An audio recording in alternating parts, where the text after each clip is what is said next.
Il ressemble à une frêle marionnette suspendue à un fil. Et pourtant, lui, c'est le démon terrassé par Saint-Michel, la pièce maîtresse de la girouette originale. Il aura fallu près de 4 heures ce matin pour le sortir de l'ombre. Et pour cause. Il est très griffu, il a des ailes, une langue qui dépasse, etc. Enfin, beaucoup d'appendices et il y en a toujours un qui coince pour le moment. Le démon en une seule pièce pèse près de 150 kilos. Au total, la sculpture en laiton est lourde de 400 kilos et haute de 5 mètres. L'œuvre originale a trôné durant 5 siècles au sommet de l'hôtel de ville. Pour des raisons de conservation, elle a été remplacée par une doublure en 1996.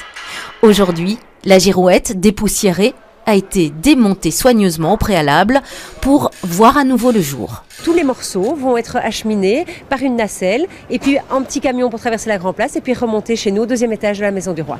La girouette de Saint-Michel terrassant son dragon prendra place dans son entièreté d'ici la fin d'après-midi dans le musée du Roi en face de l'hôtel de ville.